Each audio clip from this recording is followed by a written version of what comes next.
देश को कागजों पर और बांटकर वो कह रहे हैं कि गांव का मौसम गुलाबी है। अरे गांव में जाकर तो देखिए, आपके आंकड़े झूठे और दावे किताबी हैं। सदन की उपस्थिति को अध्यक्ष महोदय की अनुमति से प्रणाम करते हुए आज मैं सदन में रखे गए विषय का पुरजोर विरोध दर्ज कराती हूँ। और महोदय मैं ये बता दूं कि आज मैं जातिवाद के पक्ष में नहीं हूँ,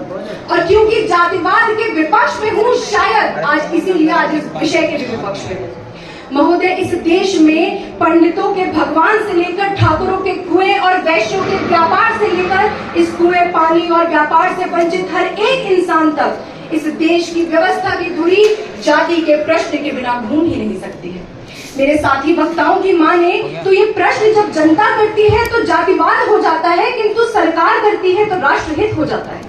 ये प्रश्न जब गली मोहल्ले में किया जाता है तो भेदभाव हो जाता है, जब सरकारी फाइलों में किया जाता है तो ये राष्ट्रहित हो जाता है। महोदय, सत्य बस इतना है कि ये सवाल एन के प्रकार हर जगह एक ही है, जिससे इस देश का प्रारंभ भले ही ना हुआ हो, किंतु एक दिन अंत अवश्य हो जाएगा। महोदय, आगे बढ़ते हुए ये बताना चाहूंगी कि इस देश में जब जाति जनगणना के पक्ष में विपक्ष में वाद विवाद आयोजित किया जाता है तो मैं देखती हूँ कि ये देश जो विश्व गुरु बनने का दावा करता है, ये देश जो वैज्ञानिक प्रगति की ओर बढ़ने का दावा करता है, यहाँ एक तरफ जितनी आबादी उतनी हक के नारे जोरों शोरों से लगाए जाते हैं, तो दूसरी तरफ 1-2% जनजाति वाले समूह के नेताओं को 20-20 साल मुख्यमंत्री की कुर्सी पर बिठाया जाता है। मैं देखती हूँ कि इस देश में एक राज्य जिसकी जीडीपी 0 से भी नीचे जा चुकी है, न शिक्षा है, न रोजगार है, न पर्यटन है, उसके बावजूद भी वो घर जाकर लोगों की जात पूछने को अपनी प्राथमिकता बनाता है। महोदय, मैं देखती हूँ और इसीलिए विषय के विपक्ष में खड़ी होती हूँ। अध्यक्ष महोदय, सदन के पक्ष के वक्ताओं की तरफ से ये लालना दी जा रही है कि यदि लाभार्थियों की संख्या जाननी है तो चाहिए जाति जनगणना, रोजगार के मौके देने हैं तो चाहिए जाति जनगणना, इन दबे कुचले पिछड़े वर्गों का शोषण होने से रोकना है तो चाहिए जाति जनगणना। आज इस तर्क का आईना भी मैं सदन के सामने रखने जा रही हूँ।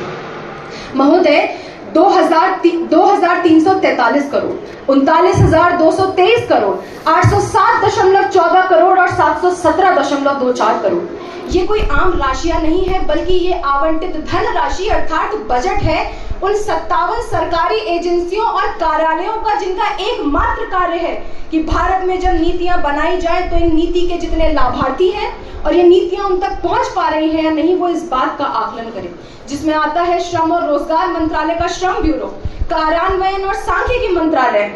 नीति आयोग और एनएसएसओ जैसे न जाने कितने ही संगठन जो साल भर में 81 अखिल भारतीय स्तर के सर्वेक्षण करते हैं ताकि नीतियों को लागू किया जा सके। तो महोदय, ये मुद्दा लाभार्थियों का नहीं है, बल्कि इस जात पात की रोटी को सेक कर अपना भला करने वाले स्वार्थियों का है।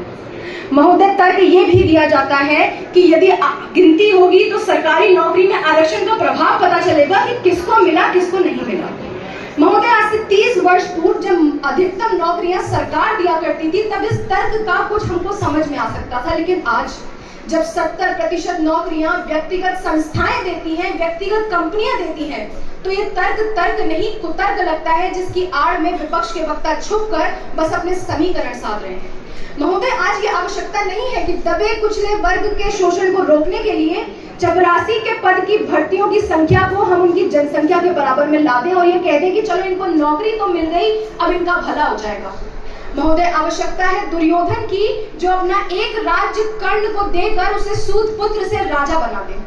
आवश्यकता है मेरी आपकी सदन में बैठे हर एक व्यक्ति की, जो सक्षम है, ऊंचे पायदानों पर बैठा है, जो अपनी कुर्सियां छोड़ने को तैयार है उन लोगों के लिए जो वर्षों से जमीन पर बैठे आए हैं।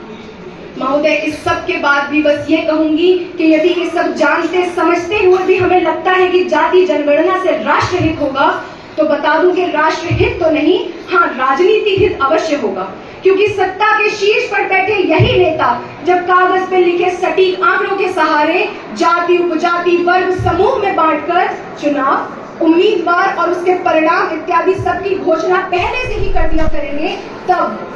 राजनीति का हित होगा। और एक दिन ऐसा आएगा भारत में जब यही सत्ता वापस से सामने आके पूछेगी कि तुम कौन सी जात से हो, तो उत्तर मिलेगा कि साहब मैं दलित हूँ। ये सत्ता फिर से पूछेगी कि नहीं किस में आते हो, तो उत्तर मिलेगा कि आपकी गाली में आता हूँ, गंदी नाली में आता हूँ, अलग की हुई थाली में आता हूँ और ये सत्ता जब कहेगी कि भाई मैंने तो जनगणना करवाई थी, मुझे तो लगा गिनती में आते हो, तो यही व्यक्ति फिर से कहेगा कि महोदय गिनती में तो आता हूँ लेकिन बस और बस आपके चुनाव में। बहुत बहुत धन्यवाद।